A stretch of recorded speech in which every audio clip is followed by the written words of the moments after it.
Hey there, this is Tarun Gill from Tarun Gill Fitness, helping all of you with your fitness queries.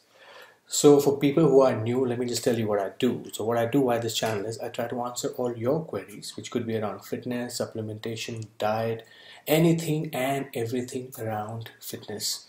So just think of me as your fitness go-to guy. And I don't like to complicate things. I only simplify things for all of you so that you make an informed decision. Health is something you should all be very, very particular about. So this particular section is a Q&A blog wherein you get to ask your questions and then I get to answer those queries for you. So let's take up a question for today. So this question has come to me on my YouTube channel. So this guy is Mahinder Thatarwal. He says that, "Hi Tarun, thanks again for your useful video. I've been in a trap of so-called trainers and ended up losing all my hard-earned money. I used to do a lot of cardio, including running, jumping, burpees, etc. all the time, which actually didn't work much for me.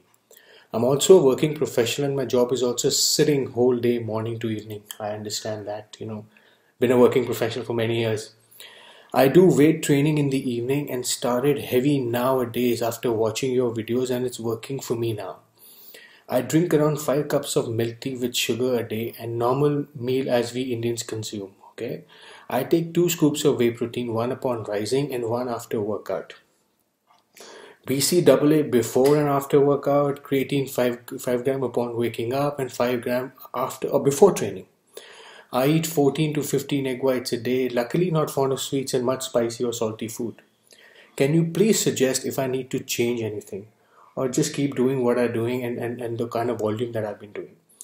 I've been trying since August 14 to get abs, but these are really stubborn and really hiding behind my fat. I know that they are there, but afraid of coming out. Can you suggest?" Thank you for question, Mahendra. I get this question a lot, many of you, that, can you just fix up my diet? And, I'm happy to do that, but you really need to be specific in terms of, if you're a vegetarian, if you're a non-vegetarian, when you say a typical Indian diet, a typical Indian diet, I know it's dal roti, but usually we don't eat dal roti, we eat much more than that. So I really don't know what you're eating, but I'll still try to be as specific as I can be. So to your question, what you're looking at is getting your six-pack out. And to get your six-pack, your diet, if I were to look at it, let's talk about from supplementation first. First, you're taking creatine 5 gram upon rising and 5 gram before training. So what you may want to do is start taking creatine only 5 grams a day before your training. So the other extra 5 grams that you've been taking, just cut that out, because remember, creatine adds volume to your muscle. It may give you some bit of water. I really don't know for how long you've been training, it could be years or whatever, but just from 10 grams bring it to 5 grams, and that too before your workout. So what will happen is that workout, in that particular workout, you'll get a good pump, you'll be able to lift a little extra. So and it'll help you add that strength in your training regime. So before your workout. BCAAs before and after workout. I mean, why do you want to take BCAAs before and after your workout? Why don't you take it in between your intra-workout training? And there are a lot many BCAAs available, right from Extend to about, there's an Indian Muscle Blaze also, there are many. So might as well just take your BCAAs in between your workout so that, you don't get fatigued, you don't get tired. Creatine is going to help you push a little extra when it comes to squeezing out extra reps, and BCAA will ensure that you don't get fatigued and you don't break your muscles. So really don't have to put too much of, you don't have to overload your body with too much of supplementation. The third supplement that you're taking is 2 scoops of whey protein, one upon rising and one after workout. Yes.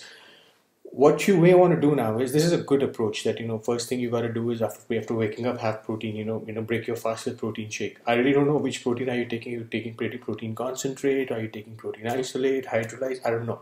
Whichever one you're taking, but just ensure that it's a little low on carbs, because your goal is to kind of pack on muscle and at the same time, cut down the layer of fat around your abs. Mostly if you see whey protein available in the market, if you're a little cost effective, they come in a price bracket of 3,000 to 5,000 rupees. And in that price bracket, so just just imagine one scoop of protein has about 30 to 33 grams. In that 33 grams, in a whey concentrate, you'll only get about 20 to 24 grams of protein, rest 3 to 4 grams carbs, and the other some processing, some sugar and stuff.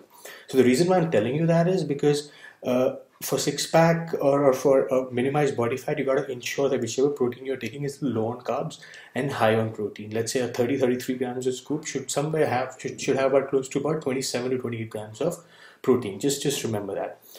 You may also want to up your protein intake through protein shakes if you are a vegetarian. Like let's say if you don't have access to chicken, if you're a vegetarian like me, I don't take meat. So my only source of protein is about tofu, a little bit of paneer. I avoid paneer because it's dairy, and my body does not accept dairy too well, be it milk or any dairy product or cheese, because it gives me bloating. So what I typically do is I go with either tofu, or I go with a lot of cereals, dals, or I up my whey protein intake. So I usually take about 4 to 5 scoops of protein to meet my daily protein requirement. And you can actually make some interesting recipes around your protein. Like if you're a working professional, and working professionals typically are always on the go. So what you may want to do is just, I'm sure it'll have a cafeteria. Cafeteria may have, you may have access to dahi or yogurt. Just in that yogurt, about 200 grams, 300 grams, add a scoop of whey protein and just mix it up and have it. That's your high protein drink, all set. And it's pretty nutritious, at the same time very low on fat. So you may want to add that also. And you said Indian, the way I consume Indian food, and Indian, as I said, our choices of food varies from person to person. So you got to be a little more specific. But what you may want to do is, if you're a vegetarian, you want to up your dal.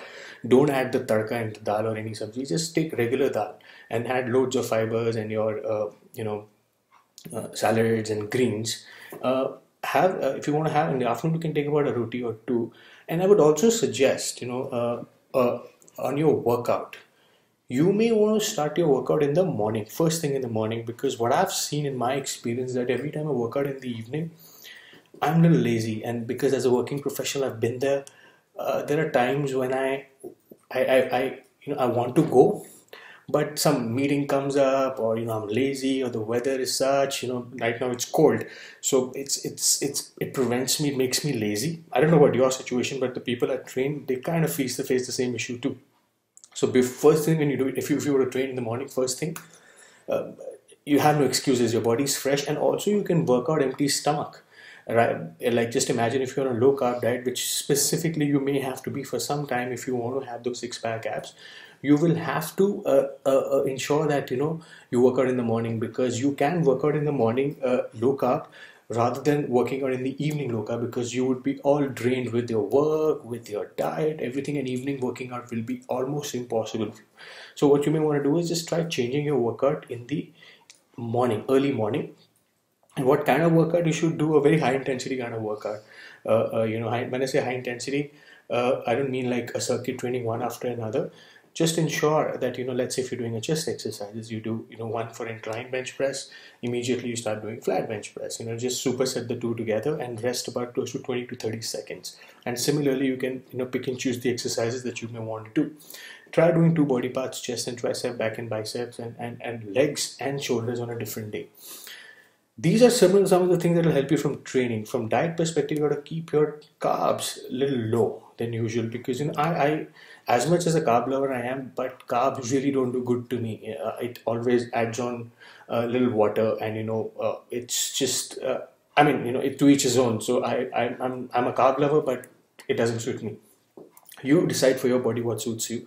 If you feel your body can absorb carbs really well, try to take carbs, but ensure that you don't cross that threshold wherein you start acquiring water, you start getting bloated, or you start feeling, or your scale or your weight on the weighing scale starts going up. So this is something that you really have to be very, very careful about. So that's why I'm not going to tell you to eliminate your carbs or minimize your carbs. You decide in terms of carbs how good your tolerance level of carbs is. So these are some of the things that I would do if I were you. So I hope this helps. So if any one of you who have any questions for me, feel free to write in, and I'll be happy to answer this via video blog of mine. So till we meet again, see you.